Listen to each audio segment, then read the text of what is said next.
messing with my head.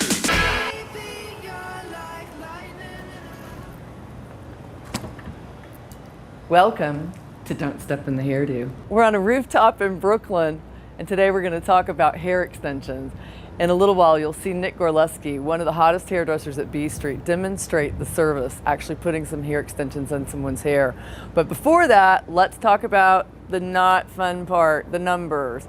We all know that hair extensions can make a lot of money, but what we don't ever really address is how much money we can lose. There are so many variables: the cost of the hair, your ability, your training, knowing what you're doing. Cost of the return is super expensive. The maintenance cost, extension removal cost. This is an interesting service in that the type of client that gets hair extensions are your high maintenance clients. Always, always, always, they're a high maintenance client.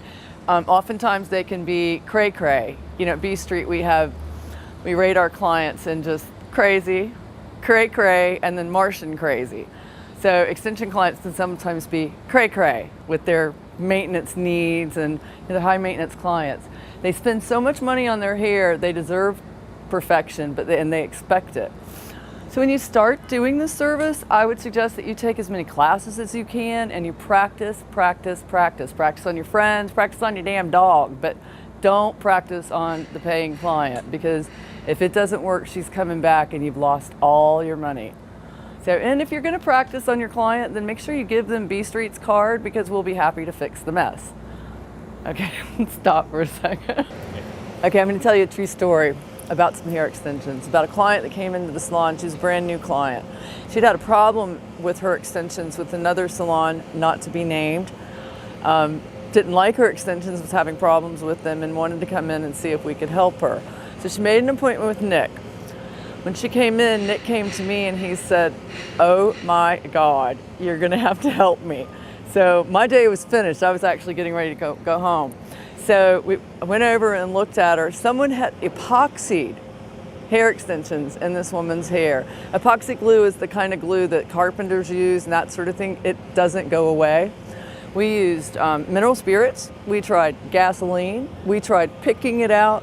We stayed at the salon until 4 o'clock in the morning working on this woman's hair, trying to save her own hair so that she wouldn't be bald. The salon that she'd gone to charged her $1,700 for the service and refused to return any of her phone calls. Well, we charged her a lot that night to stay there all night and take the stuff out. She has been a client of ours now for 10 years. Amazing. Spends a fortune in our salon and loves us, but we got it right. That's my point about doing extensions, is you got to get it right. Have a consultation, that's a must before an extension service. She comes in for a consultation, you analyze her hair, talk to her about her lifestyle. I mean, extensions may not be for her. Make sure that she understands what her part is to play in all of this, because they have to maintain them too.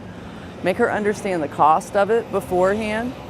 One of the things that we do at B Street is we have a form that sort of explains their maintenance.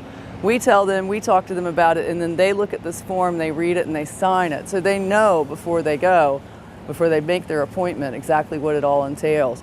We also expect a deposit upon booking that appointment. That deposit doesn't include the cost of the hair. So the fiber is another cost. They pay for that fiber up front too. And then they pay a $200 deposit. If they cancel their appointment within a week prior to the service day, we keep the deposit. They can book another appointment, but they have to pay another deposit. That's one of the ways that we avoid having massive amounts of time marked out on the book for this sort of a service. Well, we started out by clarifying her hair. At the shampoo bowl, we used the all-nutrient Clarifix shampoo to get rid of any oil buildup, residue, color safe of course. Shampooed her, blowed her dry. And then what I like to do is just kind of get my hands in there, check out the natural movement, texture, density, where she's the thickest, the thinnest. And yeah, I really do. I kind of just get a game plan in my head before I start touching extensions for sure.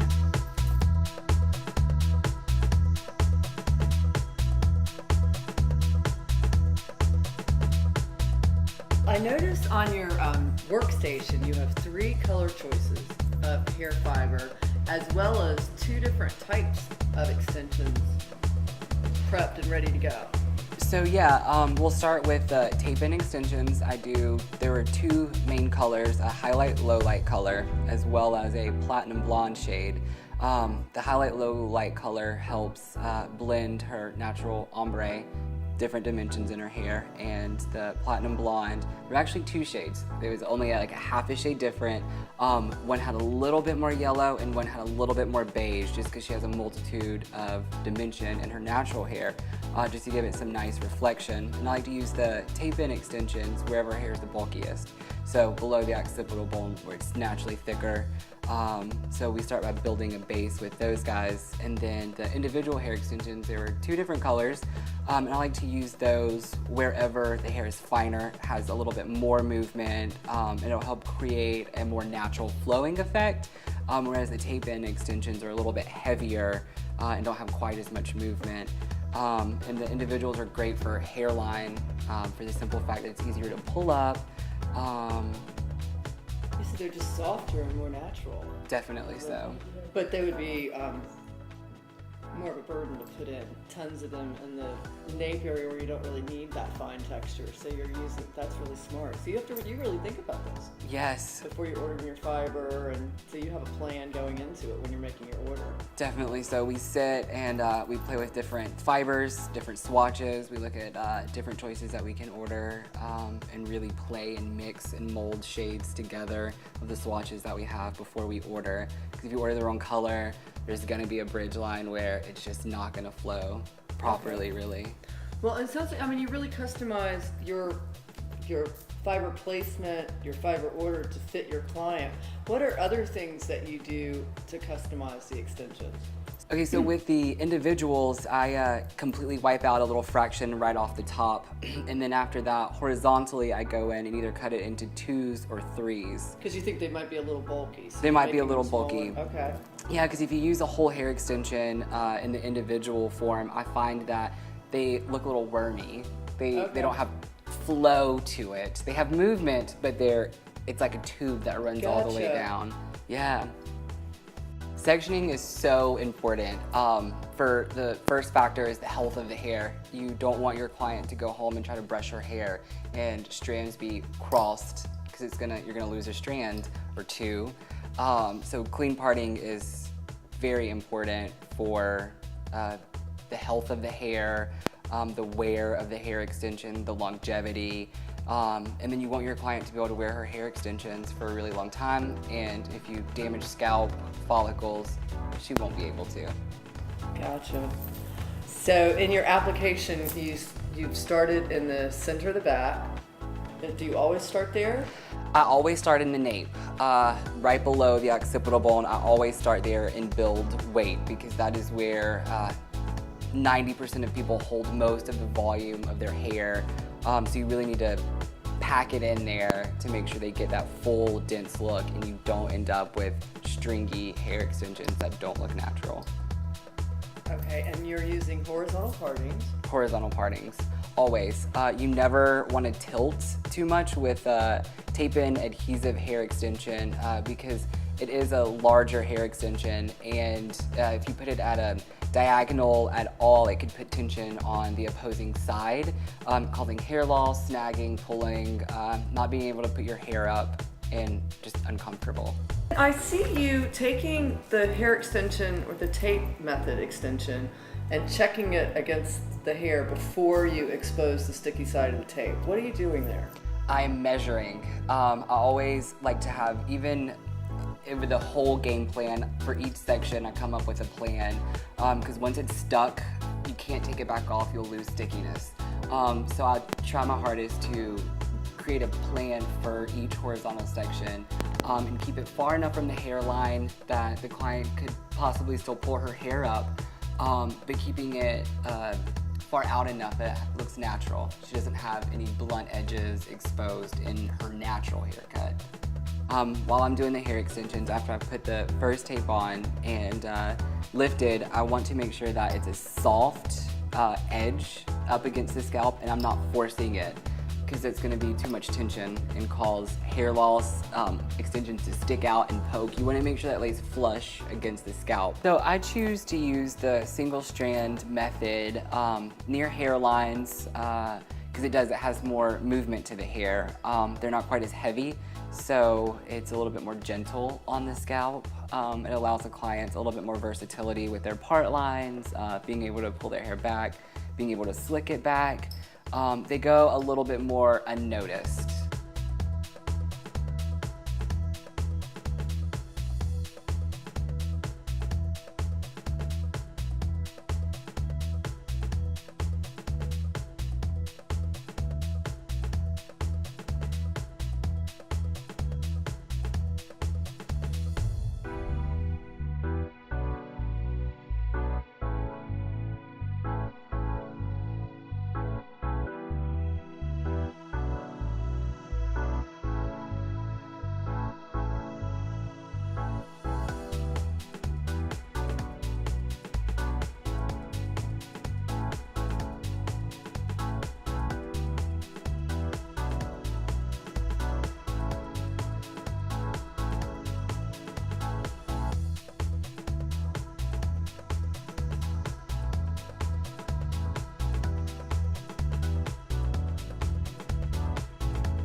Yes.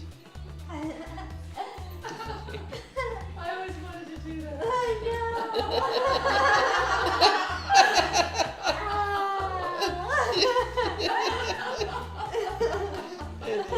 Yeah, look at Manhattan. We are, it's really windy up here in Brooklyn with Manhattan in the background, talking about extensions. So we talked about how crazy those clients can be. We talked about what high maintenance they are. We talked about how you better know your service, how charging for everything that you do with extensions is super important. The other thing I think is really important is knowing your product. Don't just assume if you buy here from whatever manufacturer that it's going to work just the same as the other manufacturer did. Make sure you study that too. You have to be an expert when you're doing hair extensions, and that there's no leeway. So also know your colors. When you're ordering the color and you're ordering the length, so if you tell the client it's 12 inches long and it comes in 10 inches long, she will know, I promise, she will know, and then you're off. And then you're, because she paid for 12 inches, you bought 10, and now you get to buy 12. So make sure that, don't try to bullshit your way through this one because you never will be able to do that. Okay, so you see Nick Station, how clean it is, how neat it is. That fiber was prepped yesterday, or maybe even the day before, but it was definitely prepped before the client came in. She's not sitting in his chair and he's pulling out hair out of a bag and snipping off tape and that sort of thing, which is ridiculous. We don't get off at 6 o'clock and get to run out and, like a secretary. That's not who we are or what we do. We make a lot of money. A hairdresser's salary is the biggest secret in the world. I always think it's funny when a lawyer or something talks down to me because I'm just a hairdresser, and I think, boy, you don't know a thing. I make way more money than you do. But that's the case. But you got to do your homework. You got to be ready. You got to look good while you're doing it. You got to be professional, and it's got to be perfect. Don't expect any less from you, your colleagues. Make it perfect. So that's what we do at B Street. We stay late. We prep the hair. Nick had somebody else stay late with him. They had a glass of wine after work and prepped hair. You know, that's okay. I mean, they made it fun. Don't step in the hairdo. Yeah.